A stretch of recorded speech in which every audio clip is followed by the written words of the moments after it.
ನಮಸ್ಕಾರ. ನಾನು Shripati Hegde Hakladi. Media focus ವೀಕ್ಷಕ ಮಿತ್ರರಿಗೆ ಸ್ವಾಗತ.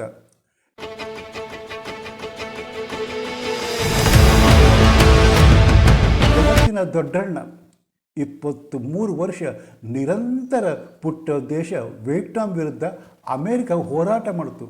ಆದರೆ ಗೆಲುವು ಮಾತ್ರ ಕನಸಿನ ಗಂಟಾಗಿಯೇ ಉಳಿದ್ಬಿಡ್ತು ಕಾಣ್ರಿ. ಆದರೂ ವಿಶ್ವದ ದೊಡ್ಡಣ್ಣ ಯಾವುದು ಉಚಿತ ಸಿಗುತ್ತೋ ಅದಕ್ಕೆ ಬೆಲೆ ಇರಲ್ಲ ಕಾಣ್ರಿ. ಅಮೇರಿಕ ದೇಶಕ್ಕೆ ದೊಡ್ಡಣ್ಣ ಪಟ್ಟ ಸಿಕ್ಕಿದ್ದು ಬಿಟ್ಟಿ ಗಿಫ್ಟ್. ಮಂಗನ ಕೈಯಲ್ಲಿ ಮಾಣಿಕ್ಯ ಸಿಕ್ಕರೆ ಏನು ಮಾಡೋದಕ್ಕೆ ಸಾಧ್ಯ ಅಲ್ವಾ?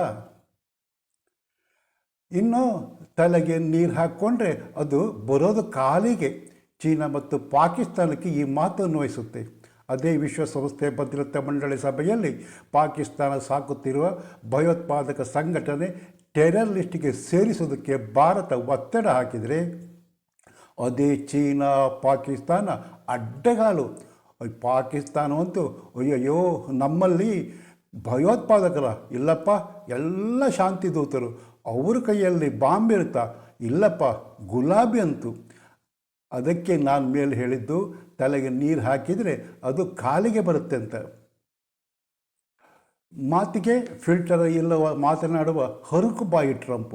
ಭಾರತ ಪಾಕ್ ಯುದ್ಧ ನಿಲ್ಲಿಸಿದ್ದು ನಾನೇ ಅಂದರೆ ಅವರು ಎಷ್ಟು ಬಾರಿ ಹೇಳಿದರು ಅಂತ LOP ರಾಹುಲ್ ಗಾಂಧಿ ಲೆಕ್ಕ ಬರ್ಕೊಂಡ್ರು. ಉಕ್ರೇನ್ ರಷ್ಯಾ ಯುದ್ಧಕ್ಕೆ ವಿರಾಮ ಹಾಕ್ತೀನಿ ಅಂದರು. ಅದರ ಬೆನ್ನಿಗೆ ಇರಾಕ್ ವಿರುದ್ಧ ಬಾಂಬ್ ಹಾಕಿ ಬಂದರು. ಇನ್ನು ನೋಬೆಲ್ ಶಾಂತಿ ಬೇಕು, ನಾನು ಶಾಂತಿ ಪ್ರಿಯ ಅಂತ ಹೇಳ್ತಾನೆ ವೆನಿಜುಲಾ ಯುದ್ಧಕ್ಕೆ ಮುಹೂರ್ತ ಫಿಕ್ಸ್ ಮಾಡ್ತಿದ್ದಾರೆ. ಈಗ ಮತ್ತೊಂದು ಮಹಾ ಎಡವಟ್ಟು ಮಾಡಿಕೊಂಡಿದ್ದಾರೆ. BLA ಉಜಿದ್ ಭಯೋತ್ಪಾದಕ ಸಂಘಟನೆಗೆ ಸೇರಿಸುವ ಚೀನಾ ಪಾಕ್ ಹುನ್ನಾರಕ್ಕೆ ಅಮೇರಿಕ ಹಂಪೈರ್. ಅಮೇರಿಕ ನಡೆಗೆ ಕಾರಣ ಏನು? ಬಲೂಚ್ ಮತ್ತು ವಜೀದ್ ಸಂಘಟನೆ ಚೀನಾಕ್ಕೆ ಭಯೋತ್ಪಾದಕರಂತೆ ಕಂಡಿದ್ದೇಕೆ? ಭಾರತದ ಕೈವಾಡ ಏನಾದರೂ ಇದೆಯಾ? ಬನ್ನಿ ನೋಡೋಣ.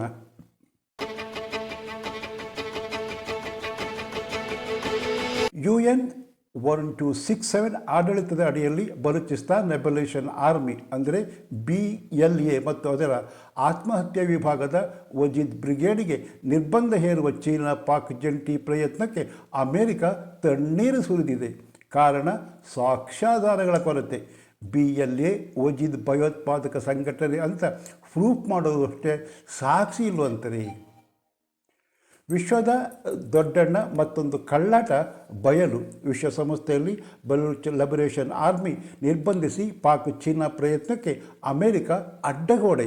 ಪಾಕಿಸ್ತಾನದಿಂದ ಬರುವ ಭಯೋತ್ಪಾದಕರಿಂದ ರಾಷ್ಟ್ರೀಯ ಭದ್ರತಾ ಬೆದರಿಕೆ ಇದೆಯಂತೆ.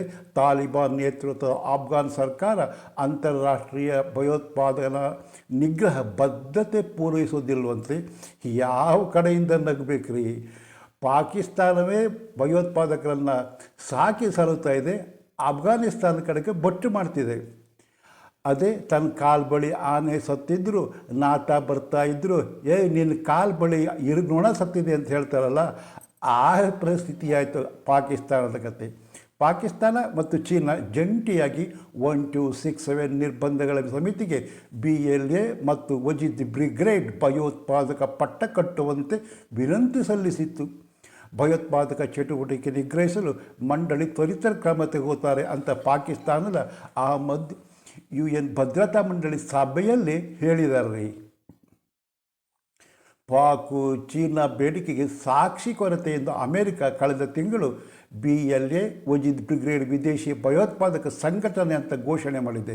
ಹಾಗೆ ಅಮೇರಿಕ ಕಳೆದ ಕೆಲವು ವರ್ಷಗಳಿಂದ BLA ಭಯೋತ್ಪಾದಕ ಸಂಘಟನೆ ಕುರಿತು ಅಮೇರಿಕ ಪರಿಶೀಲನೆಯಲ್ಲಿದ್ದು, ಸರಣಿ ಭಯೋತ್ಪಾದಕ ಸಂಘಟನೆಗೊಂದಿಗೆ ಸಂಬಂಧ ಹೊಂದಿದ ನಂತರ ಅಂದರೆ 2019ರಲ್ಲಿ ವಿಶೇಷವಾಗಿ ಗೊತ್ತುಪಡಿಸಿದ ಜಾಗತಿಕ ಭಯೋತ್ಪಾದಕ SDGT ಪಟ್ಟಿಗೆ ಸೇರಿಸಲಾಯಿತು. ಅಂದರಿಂದ ವಜೀದ್ ಬ್ರಿಗೇಡ್ ಆತ್ಮಹತ್ಯೆ ಬಾಂಬ್ ದಾಳಿಗಳು ಮತ್ತು ಉನ್ನತ ಮಟ್ಟದ ದಾಳಿಗಳು ಸೇರಿದಂತೆ ಅನೇಕ ದಾಳಿಗಳ ಜವಾಬ್ದಾರಿ ಹೊತ್ತಿದೆ. ಆದರೂ ಅಮೇರಿಕ ಅಲ್ ಖೈದಾ ಅಥವಾ ISILಗೆ ಸಂಪರ್ಕ ಹೊಂದಿರುವ ಪುರಾವೆ ಕೇಳಿದೆ. ಬಲೂಚಿಸ್ತಾನ್ ಲಿಬರೇಷನ್ ಆರ್ಮಿ ಮತ್ತು ವಜೀದ್ ಬ್ರಿಗೇಡ್ ಮೇಲೆ ವಿಶ್ವಸಂಸ್ಥೆಯಲ್ಲಿ ನಿರ್ಬಂಧ ಹೇರುವ ಪಾಕಿಸ್ತಾನ ಚೀನಾ ಜಂಟಿ ಪ್ರಯತ್ನಕ್ಕೆ ತಡೆಯೊಡ್ಡಿರುವ ಅಮೆರಿಕ, ಯುನೈಟೆಡ್ ಕಿಂಗ್ಡಮ್ ಮತ್ತು ಫ್ರಾನ್ಸ್ ತಡೆದಿದ್ದು, ವಿದೇಶಿ ಭಯೋತ್ಪಾದಕ ಸಂಘಟನೆ ಎಂದು ಘೋಷಿಸಿದ 1 ತಿಂಗಳ ನಂತರ ಭಯೋತ್ಪಾದಕ ಪಟ್ಟಿಗೆ ಸೇರಲು ತಡೆಯಲಾಗಿದೆ ರೀ.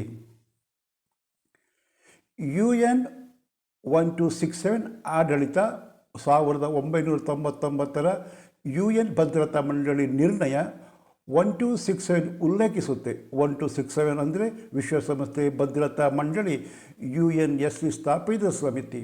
ಇದು ಭಯೋತ್ಪಾದಕ ಪಟ್ಟಿ, ಸ್ವತ್ತು ಸೀಜು, ಪ್ರಯಾಣ ನಿರ್ಬಂಧ ಜಾರಿಗೊಳಿಸಿ ಭಯೋತ್ಪಾದನೆ ಎದುರಿಸಲು ಕೆಲಸ ಮಾಡುತ್ತೆ. ಸಂಕ್ಷಿಪ್ತ ರೂಪ: ಭಯೋತ್ಪಾದಕ ಸಂಘಟನೆ ಮತ್ತು ವ್ಯಕ್ತಿಗಳ ಪಟ್ಟಿ ಮಾಡಲು ಬಳಸಲಾಗುತ್ತೆ. ಇದು ಅಲ್ ಖೈದಾ ಮತ್ತು ಇಸ್ಲಾಮಿಕ್ ಸ್ಟೇಟ್ನಂತಹ ಗುಂಪುಗಳಿಗೆ ಸಂಬಂಧಿಸಿದ ನಿರ್ಬಂಧದ ಕಾರ್ಯನಿರ್ವಹಿಸುತ್ತೆ.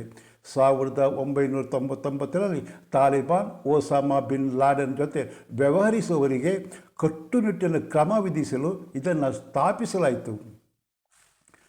ವಿಶ್ವಸಂಸ್ಥೆ ಭದ್ರತಾ ಮಂಡಳಿ ಎಲ್ಲ ಶಾಶ್ವತ ಮತ್ತು ಅಶಾಶ್ವತ ಸದಸ್ಯರನ್ನು ಒಳಗೊಂಡಿದೆ.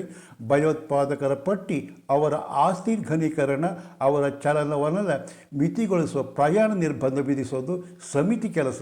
ಸದಸ್ಯ ರಾಷ್ಟ್ರಗಳು, ವ್ಯಕ್ತಿಗಳು, ಗುಂಪು ಅಥವಾ ಘಟಕ ಪಟ್ಟಿ ಮಾಡಲು ಪ್ರಸ್ತಾವನೆ ಸಲ್ಲಿಸಬಹುದು. ಆದರೆ ಪ್ರಸ್ತಾವನೆಗೆ ಎಲ್ಲ ಸದಸ್ಯರ ಒಮ್ಮತ ಬೇಕು. ಇದು ಪ್ರಸ್ತುತ ISIL ಮತ್ತು ಅಲ್ ಖೈದಾ ನಿರ್ಬಂಧಿತ ಸಮಿತಿ ಎಂದು ಕರೆಯಲಾಗುತ್ತೆ. 1267 ಪಟ್ಟಿಯು ಜಾಗತಿಕ ಮಟ್ಟದಲ್ಲಿ ಭಯೋತ್ಪಾದಕರ ಪತ್ತೆ ಹಚ್ಚಲು ಒಂದು ಪ್ರಮುಖ ಸಾಧನ.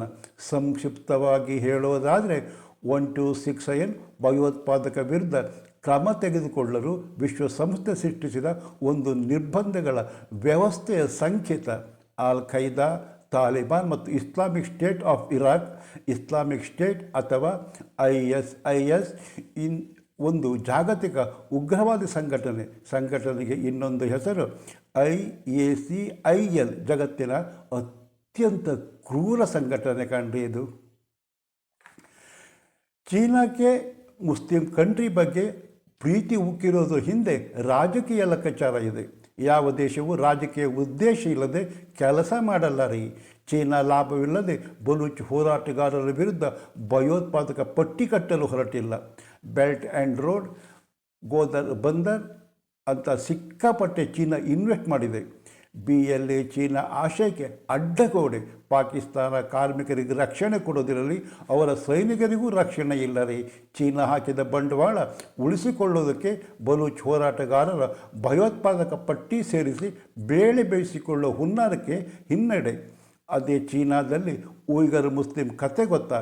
ಚೀನಾದ ಜಿನ್ಜಿಯಾಂಗ್ ಪ್ರಾಂತದ ಉಯ್ಗರ್ ಮುಸ್ಲಿಂ ಅಲ್ಪಸಂಖ್ಯಾತರ ಮೇಲೆ ಹಕ್ಕುಗಳ ದಮನ, ಹನನ, ಅವರ ಅತ್ಯಂತ ಕೆಟ್ಟದಾಗಿ ಕೀಳಾಗಿ ನಡೆಸಿಕೊಂಡ ಚೀನಾ ಭಯೋತ್ಪಾದಕ ಅಲ್ವಾ? ಉಯ್ಗರ್ ಮುಸ್ಲಿಂ ಸಮುದಾಯ ವ್ಯಾಪಕ ನಿಗಾವಳಿ, ಪುನರ್ ಶಿಕ್ಷಣ ಶಿಬಿರ, ಧಾರ್ಮಿಕ ನಿರ್ಬಂಧಗಳಿಗೆ ಒಳಗಾಗಿದೆ ಎಂದು ಹಲವು ಮಾನವ ಹಕ್ಕುಗಳ ವರದಿ ಹೇಳುತ್ತೆ. ಪಾಕಿಸ್ತಾನಕ್ಕೆ ಯಾಕೆ ಆತಂಕ ಅಂದರೆ ಪಾಪ ಕಾಣ್ರಿ, ರೊಟ್ಟಿಗೂ ಗೊತ್ತಿಲ್ಲ. ಅಪಾರ ಖನಿಜ ಸಂಪತ್ತಿರುವ ಬಲೂಚ್ ದೋಚೋದಕ್ಕೆ BLA ಅಡ್ಡಿ. ಹಾಗಂತ ಬಲೂಚ್ ಪಾಕಿಸ್ತಾನ ಸೇರಿದ್ದೇ ಮಹಾಮೋಸದಿಂದ. ಪಾಕಿಗೆ ನಮ್ಮ ಸಂಪತ್ತು ಬೇಕು, ಅಭಿವೃದ್ಧಿ ಬೇಡ. ಪಾಕಿಸ್ತಾನ ತಮ್ಮನ್ನು ಕೀಳಾಗಿ ಕಾಣುತ್ತೆ ಎನ್ನುವ ಕೀಳರಿಮೆ. ನಾವು ಬೇರೆ ಹೋಗ್ತೇವೆ ಅಂತಿದ್ದಾರೆ. BLA ಸ್ವತಂತ್ರ ಹೋರಾಟ ಸಂಘಟನೆ ಅಂತ ಬಲೂಚ್ ಹೇಳಿದರೆ ಅದಕ್ಕೆ ಪಾಕಿಸ್ತಾನ ಭಯೋತ್ಪಾದಕರ ಪಟ್ಟ ಕಟ್ಟಿದೆ. BLA ವಜೀದ್ ಪಾಕಿಸ್ತಾನ ಮರ್ಯಾದೆ ಹಾಕ್ತಾ ಇದೆ. ಪಾಕ್ ಸೈನಿಕರು ಯೂನಿಫಾರಮ್ ಹಾಕುವುದಕ್ಕೂ ಭಯಪಡೋ ಪರಿಸ್ಥಿತಿ ಇದೆ. ಅದರಿಂದ ತಪ್ಪಿಸಿಕೊಳ್ಳಬೇಕು ಅಂದರೆ ವಜೀದ್ ಬಲೂಚ್ ಹೋರಾಟ ಸಂಘಟನೆ ಭಯೋತ್ಪಾದಕ ಪಟ್ಟಿಗೆ ಸೇರಬೇಕು. ಅಮೇರಿಕ ವಿರೋಧಕ್ಕೆ ಕಾರಣ ಬಲೂಚ್ನಲ್ಲಿ ಚೀನಾ ಹಸ್ತಕ್ಷೇಪ ತಪ್ಪಬೇಕು. ಅರ್ಜೆಂಟಾಗಿ ಅಮೇರಿಕಕ್ಕೊಂದು ಚೀನಾ ನೆಲೆ ಬೇಕು, ಪ್ರಕೃತಿ ಸಂಪತ್ತು ಬೇಕು. 5 ರಾಷ್ಟ್ರ ಕಾಯಂ ಸದಸ್ಯರು. ಅದೇ ವಿಶ್ವಯುದ್ಧದಲ್ಲಿ ಗೆದ್ದ 5 ರಾಷ್ಟ್ರಗಳು ಸ್ಥಾಯಿ ಸಮಿತಿ ಸದಸ್ಯರು, ಅಂದರೆ P5.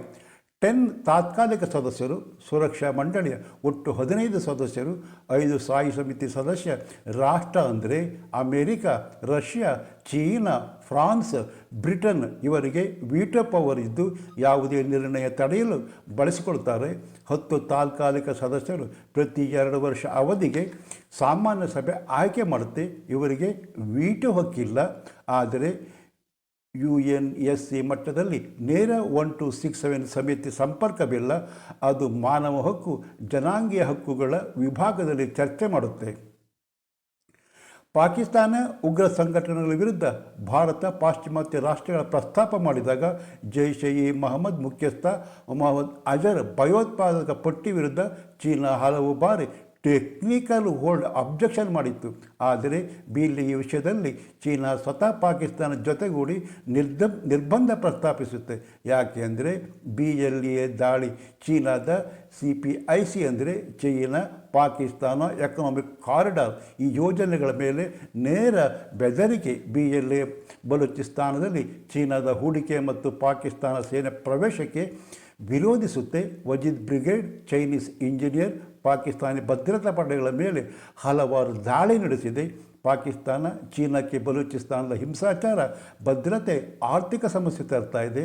ಆದರೆ ಟೆಕ್ನಿಕಲ್ ಹೋಲ್ಡ್ ಅವಧಿ ಮುಗಿದ ನಂತರ ಸಾಕ್ಷ್ಯ ಪುನಃ ಮಂಡಿಸಿದರೆ ಪ್ರಸ್ತಾಪ ಮತ್ತೆ ಮತದಾನಕ್ಕೆ ಬರುವ ಸಾಧ್ಯತೆ ಇದೆ. ಚೀನಾ ಪಾಕ್ ಪ್ರಸ್ತಾಪ ಹಿನ್ನಡೆ ಹಿಂದೆ ಭಾರತ ಏನಾದರೂ ಇದೆಯಾ ಎನ್ನುವುದಕ್ಕೆ ಯಾವುದೇ ಪುರಾವೆ ಇಲ್ಲ. ಆದರೆ ಪಾಕ್ ಬಲೂಚ್ ಬೆಂಬಲಿಸುತ್ತೆ ಅಂತ ಬಾಯ್ಕೊಂಡ್ರೂ ಅದಕ್ಕೆ ಯಾವುದೇ ಆಧಾರ ಇಲ್ಲ. ಆದರೆ ಭದ್ರತಾ ಮಂಡಳಿಯ ಸದಸ್ಯ ರಾಷ್ಟ್ರಗಳಲ್ಲಿ ಭಾರತ ತನ್ನ ಉತ್ತಮ ಬಾಂಧವ್ಯವನ್ನು ಹೊಂದಿಕೊಂಡಿದೆ. ಹಾಗಾಗಿ ಈ ಚೀನಾ ಪಾಕಿಸ್ತಾನದ ಹುನ್ನಾರಕ್ಕೆ ಭಾರತ ಮಿತ್ರ ರಾಷ್ಟ್ರಗಳನ್ನು ಎಲ್ಲಾದರೂ ರಿಕ್ವೆಸ್ಟ್ ಮಾಡ್ಕೊಳ್ತಾ ಗೊತ್ತಿಲ್ಲ ಕಾಣ್ರಿ. ಪಾಕ್ ಚೀನಾ ಬಲೂಚ್ ಹೋರಾಟಗಾರರ ಭಯೋತ್ಪಾದಕ ಪಟ್ಟಿಗೆ ಸೇರಿಸುವ ಹುನ್ನಾರಕ್ಕೆ ನಿಮ್ಮ ಪ್ರತಿಕ್ರಿಯೆ ಏನು? ಕಾಮೆಂಟ್ ಮಾಡಿ. ವಿಡಿಯೋ ಇಷ್ಟವಾದರೆ ಮೀಡಿಯಾ ಫೋಕಸ್ ಚಾನಲ್ ಸಬ್ಸ್ಕ್ರೈಬ್ ಮಾಡಿ, ಲೈಕ್ ಹಾಗೂ ಶೇರ್ ಮಾಡೋದು ಮರಿಬೇಡಿ. ಮತ್ತೊಂದು ಹೊಸ ವಿಷಯದೊಟ್ಟಿಗೆ ನಿಮ್ಮ ಮುಂದೆ ಬರುತ್ತೇನೆ. ಅಲ್ಲಿಯ ತನಕ ನಮಸ್ಕಾರ. ಜೈ ಕರ್ನಾಟಕ, ಜೈ ಹಿಂದ್.